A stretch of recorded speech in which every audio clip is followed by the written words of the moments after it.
breaking barriers and bridging the gaps between patients and doctors. Welcome to Brainstorming with the Docs and your co-hosts, Dr. Glenn Harrison and Dr. Kolby Condos. Well, hello everybody. I'm Dr. Glenn Harrison and welcome to this episode of Brainstorming with the Docs with myself, Dr. Harrison, and Dr. Kolby. Say hi, Dr. Kolby. Howdy, buddy. How's it going? I'm doing great. I'm really excited about this one because I had the opportunity to interview someone that I've known for a long time. Hopefully to fill in one of the gaps. We talk about so much root cause health, root cause health disorder, that the mental health and the emotional component of it, I think is one of the pieces that I know I see clinically that is a big contributor to chronic illness, and you probably do as well.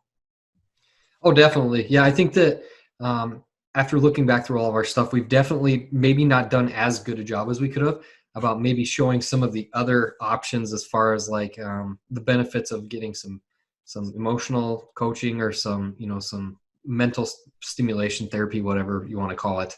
I think it's a totally underaddressed option. I think that I don't use it enough in my practice probably.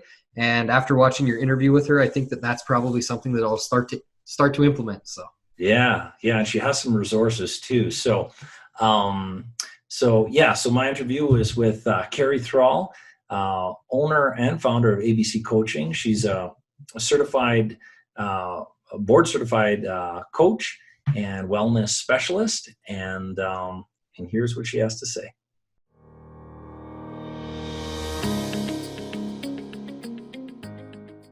I'm really excited about this to introduce a colleague of mine, someone I've known for quite a long time, Carrie Thrall. She's the owner and founder of ABC Coaching.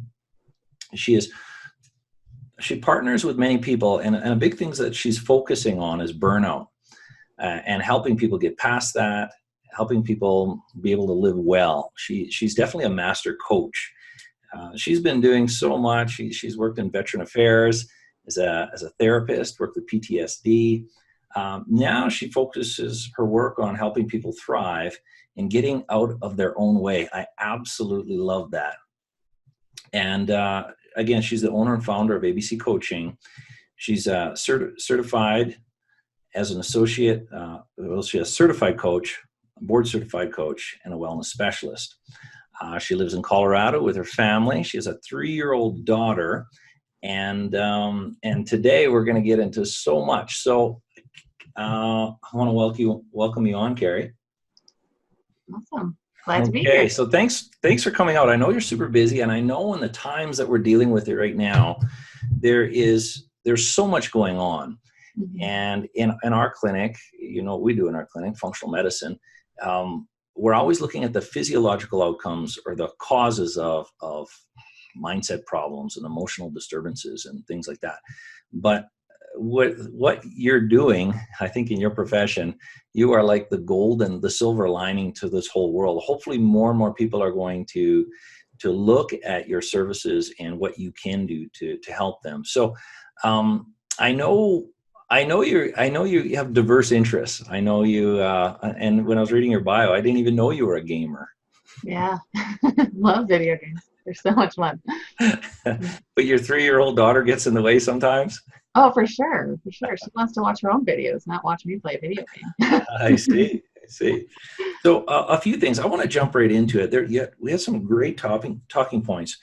And, I love the psychology behind it. I'm definitely not a professional in that field like you are, but people reacting to the crisis that we're dealing with right now.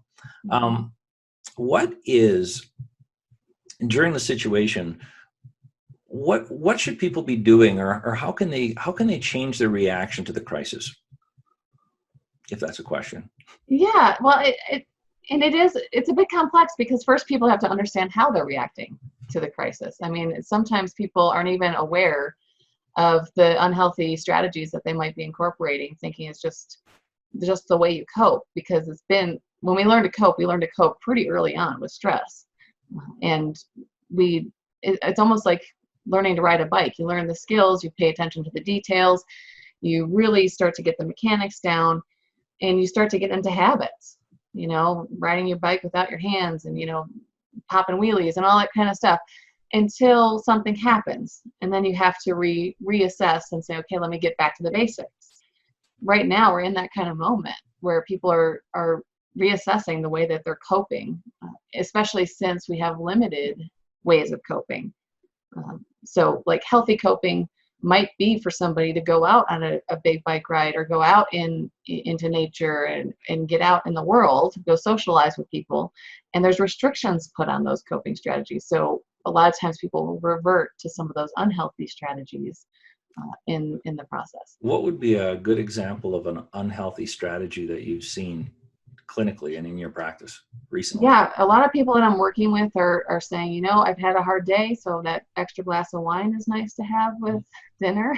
So more drinking, more eating of the comfort foods, less movement, more watching TV. Do you see one negative habit paired with another habit, like it's a segue into another negative habit, a negative habit? Do you see those trends?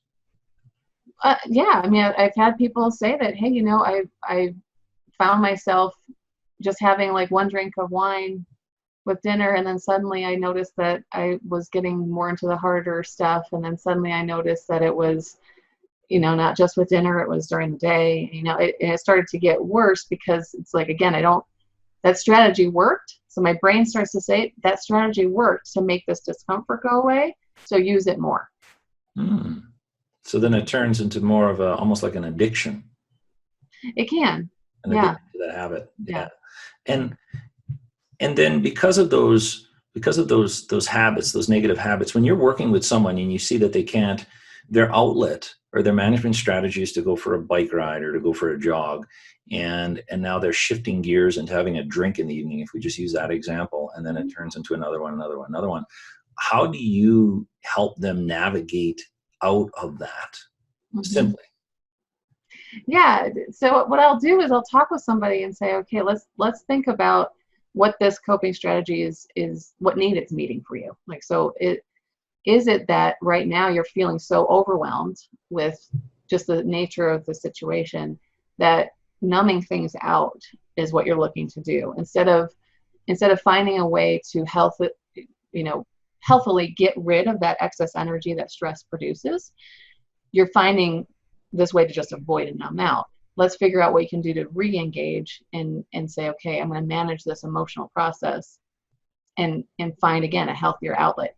There's movement you can do that's not necessarily getting into social circumstances, right? There's things you can do that would be a healthy outlet for all that energy tied to stress. And a lot of people just aren't getting creative with it because they're just too overwhelmed. They can't think through it because there's just so much negative energy tied to it. Not only with the behavior and the situation that they're in directly with direct health, but even just the financial situation. That's probably coming down the pipe more and more right now. Are you seeing that? Yeah. And a lot of people there's so much uncertainty, right? So there's just a sense of where is the next paycheck going to come from, or where am I going to get food for the table? And that kind of overwhelm, when it's one of our basic human needs, right? We want a sense of certainty, a sense of control. And right now we don't have it. And so when people are sitting there with that level of anxiety, all those stress hormones, like very well, are pumping through their body. And again, there's limited outlets to releasing that. And that's where it can really start to turn into some negative coping strategies.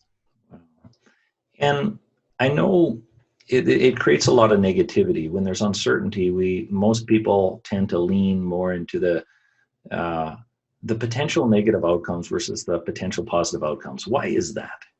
Well, because negative certainty is better than uncertainty, right? So our brain, when we're in survival mode, right, we're looking for any potential threat. That's what all this stress reaction is our survival instincts coming out. So I'm looking for any potential threat. If I prepare for those threats, this is my brain speaking, if I prepare for those threats, then I'll be okay and survive. So I'm preparing for the negative outcomes as if they're possibly, potentials, right? They're all potentials, but they're not probable, right? So my brain is not doing that very well. It's not being able to assess possibility versus probability. So I'm just saying, let me get all the possibilities out there. Let me prep for all of those, and I'll be okay. I'll have a sense of control that I'm ready for whatever comes my way.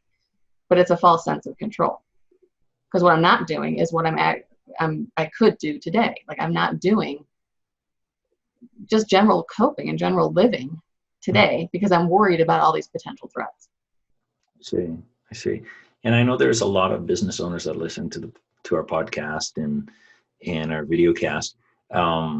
What do you see that in business? Do you see small business owners and entrepreneurs freeze in a situation like this? What is the tendency that they tend to do? So it could be, there's a couple options. So it could be I work on the low-hanging fruit, right? So I go for the things that are really easy to do, that I have a lot of control over. And you might get things off the to-do list that you have been looking at for months because you have more time to do it. Mm-hmm. So that can be a healthy outcome out of this. But a lot of the business owners that I work with are just sort of throwing their hands up in the air saying, I don't even know what to do. Like, I cannot do my business. My doors are physically closed, or it's not a virtual thing that I can do, because it's just the method or the service or the product that I offer is not something that can be done virtually.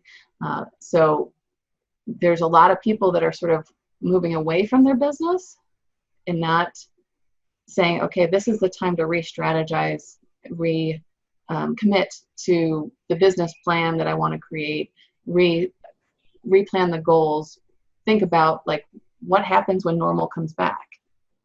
Because that's the thing. Normal's going to come back. So do you think, and I guess I'm definitely simplifying this, that they just get into a reactive mode? Some do, yeah. Some do. Where it's like, just let me react. And sometimes it can be like just literal freeze. Like, I'm just stopping everything. Mm-hmm. I'm not working on my business. I'm not working in my business. I'm not working for my business. I'm just stopping. And that does not lend itself to really great strategies for when things reopen. Mm-hmm. Yeah. Because that could be the floodgates. It could be that everybody needs your services right now, and suddenly you don't have a plan. You're not ready for it. Yeah.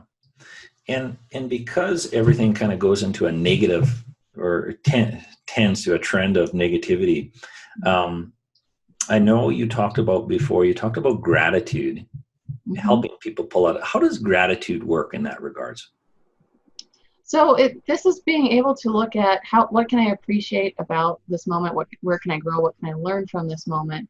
Because the second we get out of self-focus, where we're focused so much on what we're experiencing, our struggles, our problems, our negativity, and our potential outcomes, and the more we can get into what's outside of ourselves, how we can be of service, how we can be in relationship, how we can be engaged, the mindset shifts amazingly well into looking for the positives from there. That's where joy in our journey lives, is in this place of gratitude and appreciation. And when we lose sight of that because of a crisis like this, it's very easy to just get stuck in resentment and not be able to see, hey, you know what? There is a lot of things going for us right now. You know, yeah. Whenever I've had somebody come to me and say, I haven't had time to do X, Y, or Z. And I'm like, well, now you have some time. So which X, Y, or Z are you going to focus on? And choose empowering. It's empowering. Yeah. I mean, the time thing isn't necessarily an excuse anymore. Yeah. Time might look different, but it's being able to say that's something to be grateful for. I had somebody tell me yesterday when they were talking about, they were feeling a lot of resentment. They were cleaning, and like family was coming in and messing up the things that they were doing. And the moment she was in that thought pattern, she's like, okay, what can I appreciate about this moment? And she says, you know what? I can appreciate I have dirty dishes because that means I have food on the table. It means I have a full tummy and that my family is taken care of. I can appreciate that I'm sitting here doing these dishes right now. And that shifted her whole mindset. She turned on some good music and started to wash the dishes and had some fun with it, rather than live in that resentment. So something like gratitude, I know since I've known you, you've inspired me to think about things once in a while, and it helps me. But I've learned in my life that I constantly have to have reminders, have to have cues, have to have something. In your personal life, if you'd be willing to share, how do you practice or remind yourself of gratitude? What simple strategies that somebody listening to this would be able to implement, or maybe start getting their mind shifted slightly? For me, the first way I started diving into it, I actually put an alert on my phone saying just gratitude. It would pop up, and I'd put it at different points in the day. So it would just be like gratitude, just to be a reminder to think of something I'm grateful for in that moment. I've done the gratitude journaling, where you actually take a journal out every day and say, here are 3 to 5 things I'm grateful for. And I'd normally say at least one of those things you want to say, I'm grateful for that I created this today, something that I'm grateful for that I had control over to influence today. And again, to sort of give that sense of certainty as well. It can help build up a sense of certainty when feeling uncertain. There's podcasts out there that are all about gratitude. There's when people make that note and say in a journal, and they're kind of reminding themselves of what they've done for themselves to have had a positive outcome, does that kind of create more empowerment? Mm-hmm. Yeah. Mm-hmm. You know, versus probably helps pull them out of the victim mindset where they feel in control. Yeah. It's meant to pull out the sense of esteem, like self-esteem too. That sense of I can do things that are hard even in spite of current circumstances. I had a client the other day, came in and they were, overwhelmed with everything going on, finances but this gentleman, he's super busy. He owns his own small business, and his wife is busy, and she owns her own small business, and they got a couple kids. They're super busy, and they never have time together as a family to have dinner. And we actually had to remind them of, those little things. And that was a complete mind shift. So this whole gratitude thing, years ago, I thought that was fluffy. I didn't see the science behind it, but it always translates to science. It always translates. You'll see it translate right in blood chemistry. That's really amazing. So that's introducing pieces of gratitude, probably more important now than ever. Self-care is such a big thing. And I see people in my office and in my clinic where especially moms, they're the last ones to go up to the table to eat, or that's just a figure of speech, but they're the last ones to take on any care. They could take care of their home. They tend to take care of the kids. They take care of the husband. It's just, they take care of everything. Self-care, it is extremely important, but you talked about self-care and changing the mindset of some people feel like it's selfish to take care of themselves. Could you talk a little bit about that? Sure. And it does tend to be moms. Again, anecdotally, it feels like moms in particular say, well, if I'm taking care of me, I'm not taking care of something more important. I've heard that statement a bunch, and I'm like, well, if you're not taking care of them, you can't take care of anyone else. So this idea that taking care of self means that I'm selfish. I'm only focusing on me, and I'm not focusing on anyone else. Selfishness isn't a bad thing, actually. I think it's almost like a misnomer for people to equate that for self-centered. And it's like, no, they're not the same thing. Selfishness means I'm taking care of myself. I'm being aware and acutely focused on what's valuable and important to me. I'm making sure that everything I'm doing is in alignment with my values, with who I am as a person. And in respect of that, I will take care of myself along the way. So I really wish that people want to start, maybe owning that word selfishness and taking it back instead of saying that's a bad thing. It's very different than self-centered, where I'm not seeing myself as all important. I'm seeing myself as valuable. And self-care is just part of that. Is that one of the first things that tend to be an obstacle with people that you're working with to take on care, to take on help, to pursue their goals, dreams? Yeah, because if I don't know, one, if I don't take some time to take care of myself, I probably don't know myself very well. If I don't know myself very well, I don't know my goals very well. If I don't know my goals very well, I can't move on them. So a lot of people that come to work with me will say, I don't know what I want. I don't know what that looks like. When I bring up self-care, it's like a total foreign concept. Like, I don't have time for that. I don't have time to go take a breather. I don't have time to do that exercise. I don't have time to do this, that, or the other. And it's like, but if you don't get in touch with you as a person, all the stuff you're working on won't matter. Yeah, and I think what's happened, I see it in moms, before they're a mom and versus after they're mom. I've seen it with business owners. I've seen it in myself before I'm a business owner, now that I'm a business owner, where those things that I enjoyed, those things that kind of made up my my being, those hobbies, those passions, those desires, these external these external influences pulled me away from them.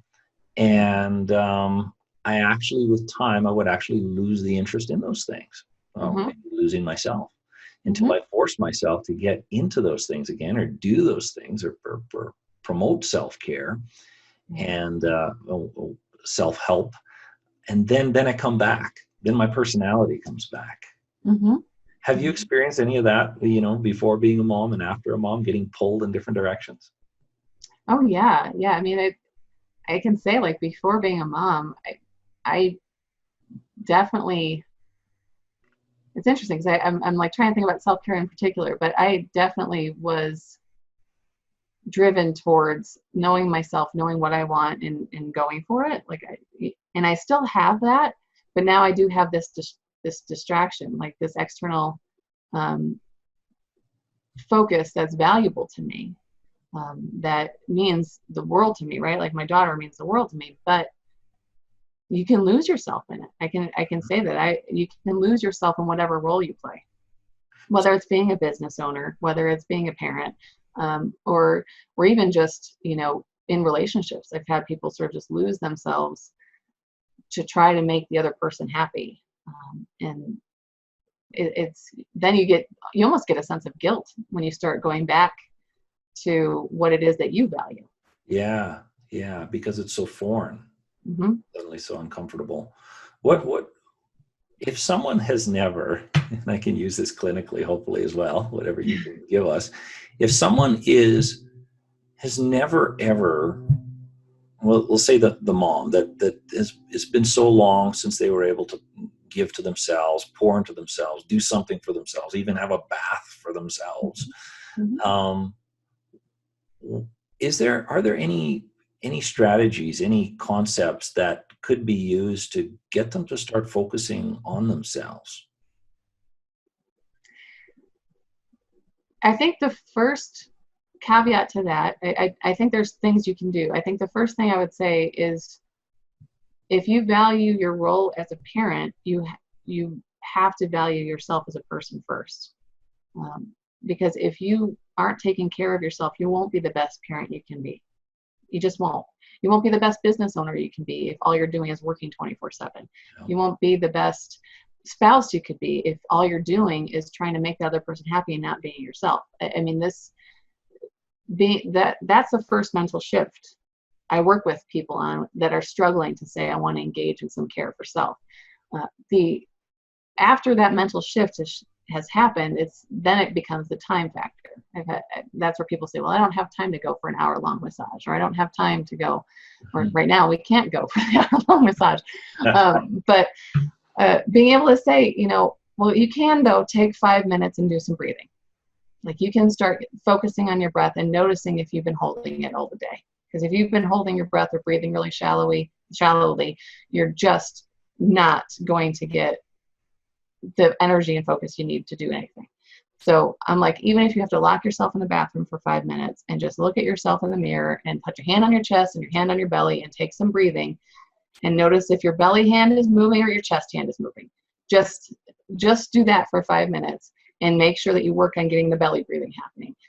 Again, it's trying to get that sense of groundedness, that sense of I'm connected with me as a person, giving that 5 minutes focus on just breathing can get somebody in that mindset of like, I can breathe and get back into life. Yeah, breathing is super powerful. So once people start something like that, once they have the courage and they have the self-awareness and they realize that they have to put their own oxygen mask on before they can, help somebody else, how do they maintain that at least a little bit of focus on themselves? Is it a pattern? Do they start to see the benefits of pouring into themselves just a little bit, and it creates a continuation of the behavior? Yeah, I mean, given circumstances, it can become a habit where if somebody really commits and is really consistent with it, it can become a habit that people don't really give up very easily because they feel really good when that habit is developed. I sort of think about somebody that starts to get into exercise and they start to see the results of it. Sort of like, oh man, I'm fitting in my clothes better. I'm starting to have more energy. I'm starting to see the muscle mass that I want to see. And they start seeing that. And it's sort of like that becomes the reason to do it, not just because they're being told to do it by somebody else. It's the internal motivator versus the external. Until it gets there, I say schedule it. Yeah. Yeah, I was just going to say the internal motivators, there's nothing heavier, there's nothing more powerful than that. Right. If they look in the mirror, they feel a certain way, or they're able to do something that they couldn't do before, then they can grow. Otherwise, they can't grow. Now, there was something, one of the talking points that I'm really interested in jumping into, and that was, you talked about 6 human needs. What are those? Yeah. So there's 6 human needs that we all strive to meet, and we really do need to meet them in order to feel well-rounded in our lives. So one is certainty. So we want to feel a sense of ground control. We want to feel, security. Okay, so that's one of the basic needs. The second one is uncertainty or variety. Okay, so if we're doing the same thing day in, day out, we start to say, I'm stuck in a rut. That tells us that variety is not being met. Okay, so variety is the second one. Love and connection is the third one. We really do need to have those human contacts in our daily life. And we also need to have that love and connection for self. Fourth is growth. So really being able to learn and move and change. Fifth is significance. So being acknowledged that what I'm doing is important. Okay, so this is, we know that what we do is important, but we want to also know that other people know it too. We all want to have some sort of sense of significance and value in the lives of the people around us. And the last one's contribution. So being able to give and really give with this idea of just being of service to people, being of value without necessarily the acknowledgement piece. Those are the human needs. So those human needs, when you're working with people, does it, after a while of being in your position and doing what you do, are you able to see like red flags, like they don't have this, they don't have this, they don't have this, be able to identify right away? Yeah, the sense of certainty, when I have somebody that's coming in that's feeling a lot of suffering, that's saying, that tends to be certainty. If they're sitting there saying, like, I don't feel like I'm in control of my life, I feel like, I have all these different tethers that I can pull onto, but I don't know which one to grab. That's that sense of just, I'm uncertain about life. There's too much uncertainty and not enough certainty. Over-controlling too. If somebody's over-controlling and they're avoiding the thing that's uncomfortable and maybe brings a lot of growth, they're focusing on what they can control. They're living in certainty rather than choosing growth. Is that kind of like looking for a distraction and start washing the walls at midnight because you don't want to go to sleep or do your project or whatever it is? Oh yeah. Yeah, the stuck in the rut one is a big example. Like if I'm stuck in a rut, that means I'm not getting the variety I want. I feel like there might be some certainty, but it's not meaningful or valuable. I'm not getting the significance of what I'm doing is valuable and important enough. If I'm stuck in a rut in relationships, I'm not getting the love and connection I want, So anytime I hear that stuck in a rut, I'm like, okay, let me dive into that a little bit more and see which need is going unmet. Yeah. Yeah. So to shift gears, considering people who are watching and listening to this, they are in the same viral crisis that everybody else is. If there was, and you can tell me if there isn't, if there were three things, I know there's probably 333 things, but three big things that someone could do, or someone could pay attention to, or something, the three things that somebody could implement, regardless of how grand they are. Mhm. Would there be three? Would there be three that you could throw out that would be of highest priority? I would say one for sure would be brain dumping, which is sort of like a form of journaling, but it's literally saying whatever's going on between the two ears, I'm going to put out of my head on a piece of paper, and just get it out. And then, and again, that's going to be thoughts, that's going to be feelings, that's going to be goals, dreams, experiences, tasks. I mean, everything that's going on up there. Because right there, you can minimize overwhelm just by getting it out of your head and on paper. I absolutely love that. So a brain dump in the form of a journal. Is there any time better to do this, in the evening or morning, or? I wouldn't do it right before bed. So No, I would not. Would stir the pot too much. You can stir the pot a little too much, especially if you're really task oriented. I've had people say I had tasks that I wrote down and I couldn't go to sleep because I had to do some tasks on the list. Okay. So I would say morning tends to be a good time because it can help you plan your day. You can prioritize on that. But anytime your brain is feeling overwhelmed would be a good time to just dump it. I've had people do it in the middle of the night when they woke up and couldn't go back to sleep. You know, we just say, let's clear your head and see if that helps you get into a relaxed state again. So morning tends to be where people will start, and then wherever it fits, depending on the emotional responses. So the brain dump. What would the second thing be once the brain is relatively empty? I would probably go into some mindfulness or gratitude practice, because that really, when we're feeling overwhelmed, once you get a clear head, you can say, okay, what's more important for me to focus on? You know, in all this, I'd be reducing media attention too. Like it you know, stop watching all the news. You don't need to know every single number every single minute of the day. It's just going to add to the stress. But being able to really think about, like, okay, how do I want to approach my day? How do I want to approach from a mindset of gratitude? Like, what can I grow in today? What can I contribute today?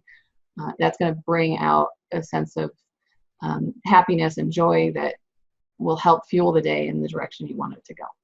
So it would be a major part of structuring your day. People don't have structure in their days anymore. So these could be actually put as pillars in their day to create order and structure. Yep. Now, what would the third thing be if there was Schedule. Schedule. Oh, Schedule. That came out quick. You got that one ready. Yeah. I mean, the thing is, if we are out of routine right now, and we are animals that like routine, you know, it doesn't have to be like every 15 minutes of your day is scheduled out, but being able to say, I have goals for the day. I have ideas of how my day is going to look.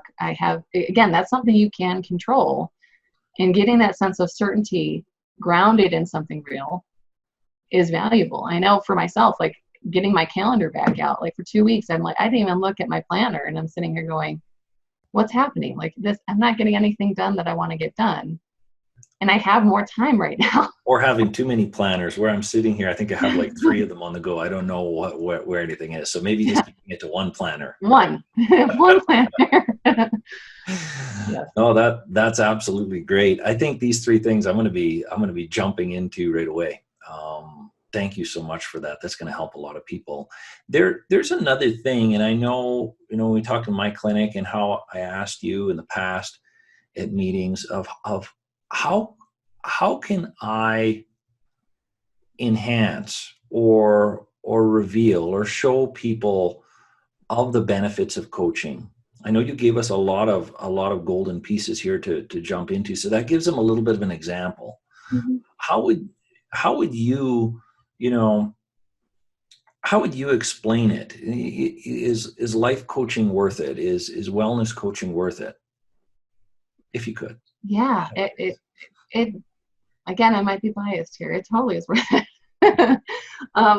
Because again, we're creatures that really benefit from more of a community kind of mindset. And this sense of isolation right now, right? I mean, people are feeling the gap of what it means to not have their communities available to them. And coaching right now is in and of itself, like, I'm going to create a community for you. Like, I'm a partner in finding the answers in your life that you want to find. They're all within you, but you may just want somebody there with you to help say, hey, have you thought about this? Have you maybe even reviewed that? Or, like, just giving you that outside perspective that can create a sense of really goal-oriented focus. Yeah, that's so true. You used the phrase one time. It was a partner. What did you say? You told partner me. In the process. Partner in the process. I love that. Process. And my Midwestern accent came out.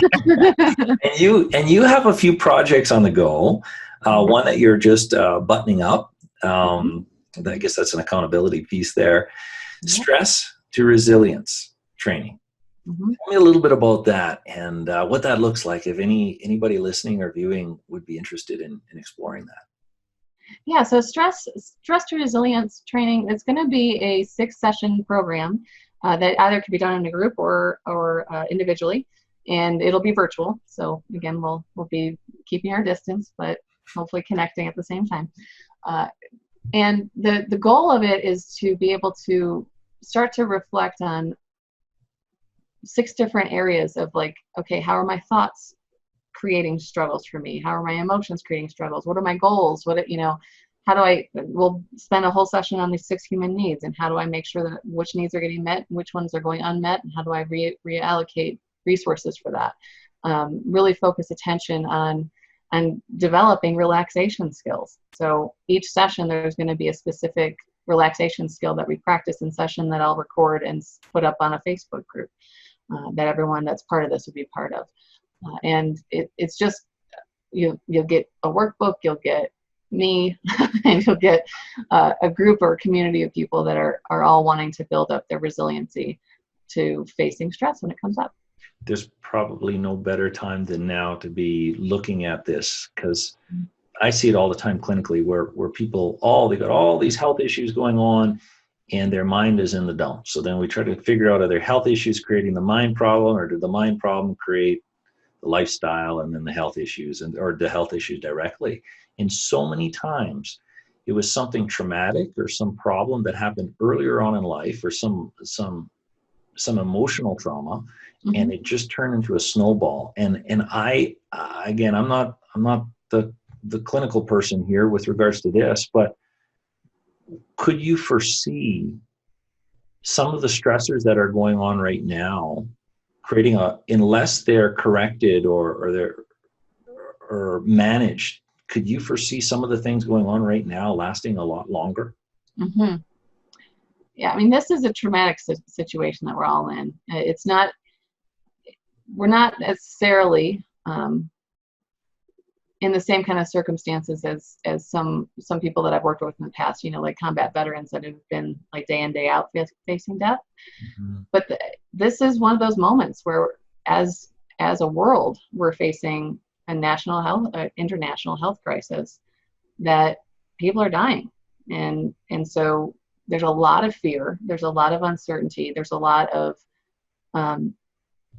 that traumatic stress response. And without some sort of intervention to prevent ongoing responses, I think a lot of people will be struggling with this for a long time. Wow. But if you have some tools and some coping and some management strategies, you'll come out of the other side of this grounded, and probably even farther than you were before it. Right. You'll come out way stronger than you even thought you could. That's exciting. That gives us hope. I know there's a lot of Sure. people that are For sure. hiding behind their computers because we're supposed to, that are looking for exactly that. So thank you so much, Carrie, for this, these great tools. Now, if people want to track you down, want to explore this new program that you're rolling out, what is the best way for them to reach you? They can email me, ctthrall@abccoachingllc.com. They can message me. I have a Facebook page too that you can message me through there. Okay. And my phone number 303-596-8605. All right, and I'll make sure all that's in the comments section here so everybody can access that. Awesome. Well, thank you very much, Carrie. It has been an absolute delight. I hope you keep changing lives, and we'll be talking soon. Awesome. Thank you. Bye-bye. Bye.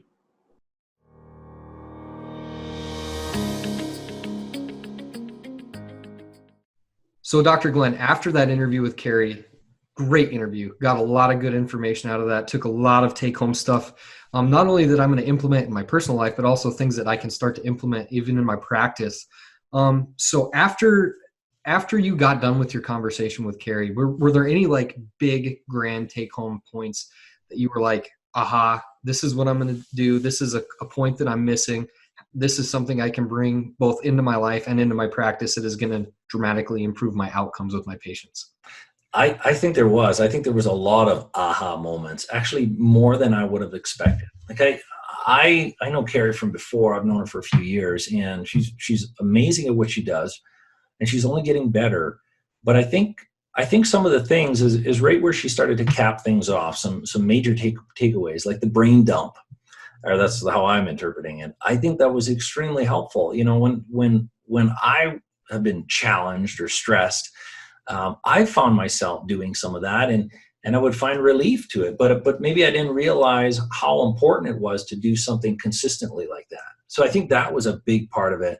I think also the gratitude journal, focusing on abundance, a state of abundance versus deficiency. That was also a major part. And we're all dealing with struggles. And what's going on right now at the current time with this virus thing, everybody is stuck inside. People are forgetting to be grateful for being with their families, right? How many people have had the opportunity where both parents are home with their kids every day for a week plus? That would have been more of a dream at one time, but we tend to forget what we have. So I think the gratitude component was huge. And then there were so many pieces, but if I was just to pick three, I'd say the third one that I saw was so important was something that I see as a deficiency in my clients. And that's the willingness to prioritize oneself. It's okay to take care of yourself. It's okay to focus on your own needs. I think I mentioned it in the interview, you have to put on your own oxygen mask before you can help someone else. Yeah. And I know clinically, I see so many people that forget about that, and then things starts to fall. And I know you probably see that as well. Yeah, I always tell people, especially in practice, like you can't fill an empty cup from an empty pitcher. If you don't have any to give, then you're not going to be, you can't. You don't have that ability. So I think that was probably one of my biggest take homes. I thought that the gratitude journal was also really, really good, especially because, like you said, right now, I've even noticed some negativity creeping into like my home, where you're like, oh, I'm not working as much as I was. I have all these things I need to do for these patients, but I'm unable to right now. But then you have to just really stop and think of all the things that you have to be grateful for. I have, a wonderful wife, beautiful kid, food on the table, basic necessities are met. Don't have to worry about where I'm going to stay next, all those kind of things. So even that just really kind of brings things into perspective for you and kind of gives you that feeling of abundance instead of, deficiency. But I think that the self-care is a definite aspect that I will probably take even into my personal life a little bit more. I think that all of us could really learn from her in this aspect, because you think about it and it's like, how often do you go, oh man, typical doctor, like when do you stop and really analyze and assess where you're at as an individual? You're so busy worrying about where all your patients are at or your family members are at. You don't ever stop to check where you're at. and to really take care of yourself. So I think that's something I'm going to really try to start to implement a little bit more in my life, and also recommend that my patients do it in my practice. So. For sure. And I think you and I, we were talking about before this, we were talking about spending so much time on analyzing blood work and the chemical makeup, and maybe forgetting about what a person's emotional state of health is. And we both know that where emotional health goes, or physical health goes down, emotional health always goes down, and a loss of self-awareness, and then medications and everything else that play a role into that. But what about all those individuals where their emotions are the starting point of the snowball, the detrimental physiological snowball, where the emotional health, people's, their mental status or their emotional health has the ability to drive inflammation, has the ability to affect permeability of the gut. We all know these things. So I think it's a piece where, it's like, what came first, the chicken or the egg? Well, you kind of have to look at addressing both of them. You can give someone the best diet, the best workout plan, the best supplement plan in the world, but if they're still going home and they're stressed about, money, or they're stressed about if they're going to fight with their boss or their significant other, or, they're just stressed about whatever current situation they find themselves in, if they're not able to manage that stress in a productive manner, it can definitely affect their health, not only just their mental health, but also their physical health and their physiologic health.